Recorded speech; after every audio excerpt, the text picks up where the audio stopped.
Hello and welcome to my channel. I am Emma in elementary and I am super excited for us to dive into how to student teaching today. Now, whether you're doing a year-long internship or a semester-long internship, student teaching is a lot to juggle. So I'm going to give you some tips that I wish I had before I started my senior year internship. In this video, I'm going to help guide you in navigating student teaching, give you tips for success, and share resources that I made or used for my student teaching experience. We're also going to talk a bit about working a job while student teaching and how to balance all of your responsibilities. Let's go ahead and get started. I remember the day that I found out what my internship placement was going to be for my senior year, and I was ecstatic. It is truly so exciting and special to get your first real experience of all that teaching entails, because student teaching is truly so different than any field experience that you may have had in college up until that point. I am still very close with my mentor, and she still gives me amazing advice when I need it. With that being said, it is really important that you reach out to your mentor as soon as you have their contact information. Send a simple email to introduce yourself, share experience you already have, let them know any important dates regarding your internship, and start establishing that relationship. You can use this sample that you see on the screen here for guidance. Don't be afraid to share ideas with your mentor teacher either. I know not everyone is lucky enough to have a flexible, nurturing mentor, but it's worth a shot because you'll be spending all year or at the very least half of an entire year with them. Tell them things that you want to try or that you're willing to take over in the classroom. This is your chance to implement some ideas you already have to test out to see if they're really going to work or not. It's so worth it. I also recommend setting up a time and date to meet your mentor before the school year officially begins. You don't want to be meeting on a teacher workday if you can avoid that. Go eat lunch or grab a coffee or something together. It will make your experience much easier and smoother if you have that relationship established before you even begin. Trust me. I have heard some nightmare stories about people that have had some not so good mentors, so you want to do everything you can.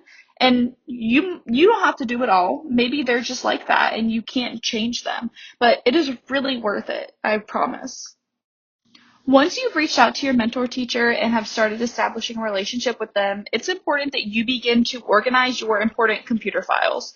I am a huge fan of Google Drive, and this is how I have mine organized currently. Although mine is specific for my second year of teaching, it's very similar to what I used as a student teacher and a first year teacher. You're going to want a folder for your lesson plans, your internship calendar with more important events, and any manual or handbook from both your university and your placement school that you might need to refer to throughout the year. Make sure that you save all of your lesson plans until you are completely done with internship. Later in the video, I'm also going to share a resource with you for organizing your paper documents in a binder. And you'll also want to make sure that if you have created or saved anything important that you'll want to use once you graduate, make copies and send them to your own personal Google account so that you don't lose them. Here are my 3 personal non-negotiables for a successful student teaching year. The first one is to spend at least a full week doing all of the teacher things. Leading morning meeting, transitions, teaching all subjects, walking the class to places and picking them up from places, morning duty and afternoon duty, meetings, the whole 9 yards. You really want to get a taste for what it's like to do it all. I know that sounds like a lot, and that's why you build up to it. Take on one task at a time, then build one more, and then one more, and so on. When I did my internship, I went to my school for 2.5 days during the first semester and every day during the second. And by the end of February, I was required to do full-time student teaching, which meant everything that I just described, doing the full job description for 5 weeks every day. And I noticed a huge difference in me as a teacher, and so did my mentor after just 1 to 2 weeks of doing all of this. It will craft you into the teacher that you are meant to be. It will really help you find yourself. Your teaching style is your own, not your mentor's, and it is really special to discover what yours is on your own. Next, and perhaps the most obvious one, is to use planners and calendars. I always like to use more than one planning tool to keep me on top of everything. Wall or desk calendars, planner books, Google Calendar, weekly planners, daily planners, all of the things. There are always going to be lots of dates and times and meetings and things that you will need to remember. And let's be honest, it's impossible to remember everything as a teacher. Even the most type A planning person can't remember it all. This is why it's so important to practice this as a student teacher. You are likely probably already doing this since you are deciding to be a teacher, and it's already a requirement of you for college. Professionalism is a huge part of being a teacher, and using calendars and planners is the first step to getting there.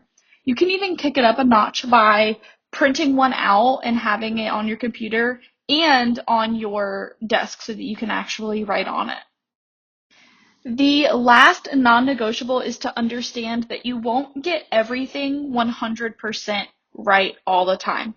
Give yourself grace. You will have lots of observations, you will hear lots of feedback, and there will be lots of room to grow.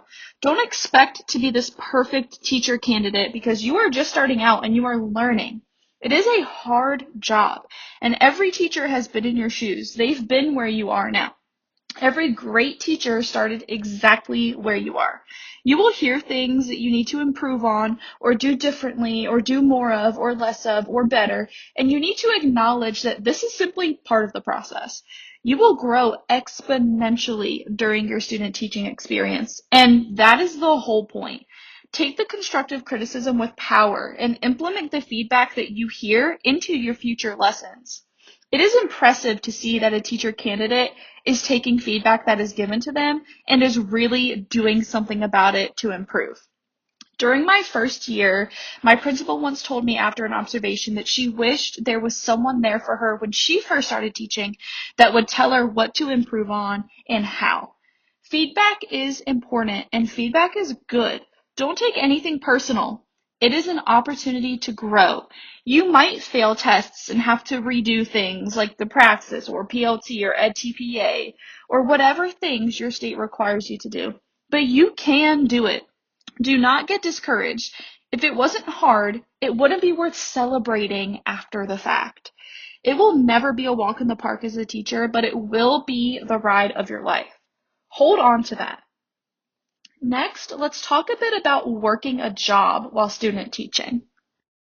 I know that most, if not all, universities advise against working a job while student teaching, but let's be honest, it's necessary in this economy.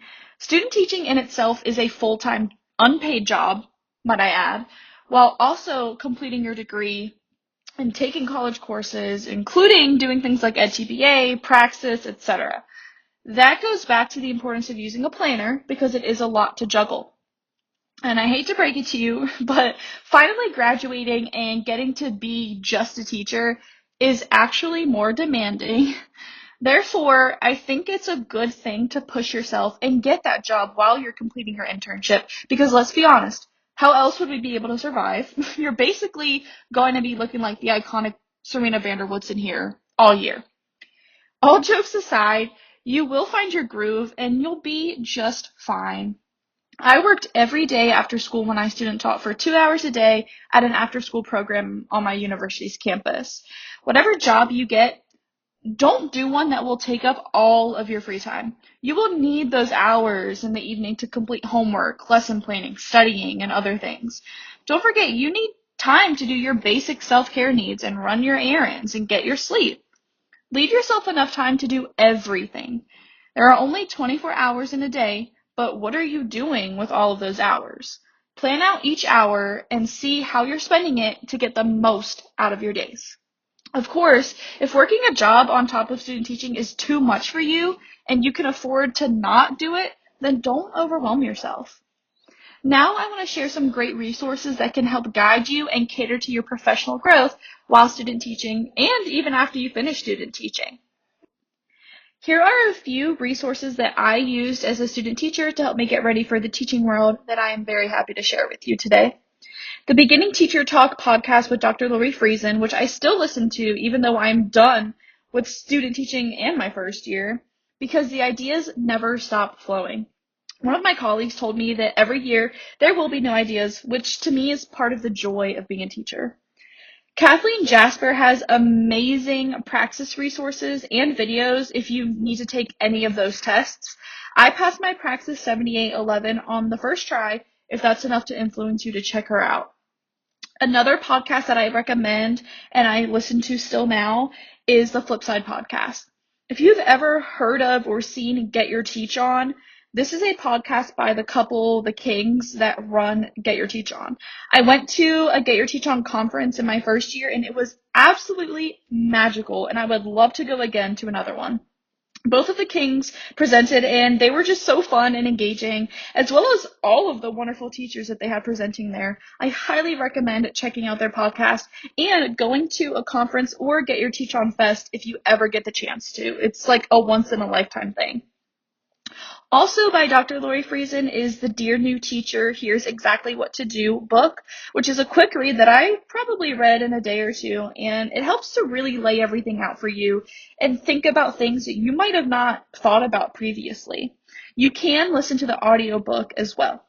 All of these amazing resources are linked in the description so that you can check them out. Finally, here are some resources that are available to you on my TPT M&LMN, which is also linked in the description as always. First is my student teaching binder tabs that will help you organize all of your paper documents like I mentioned earlier in the video. Then I have the guide to student teaching, which includes praxis and NTPA tips, planning resources and advice, a step-by-step list to prepare for your entire first week of student teaching, additional resources, and a lot more. And to save money on both of these resources, you can get them together in a bundle, which will save you $1.50 when you buy the bundle as to opposed to buying both items separately.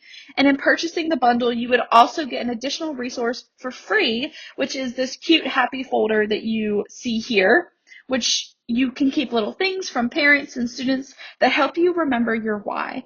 I have one and I love adding cards, notes, drawings, photographs, and any little knickknack that I get from students and families.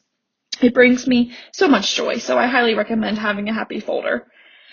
That is everything that I have for you in How to Student Teaching. Thank you so much for tuning in, and I wish you the best of luck for your journey. Know that you are going to go far. I will see you in the next video.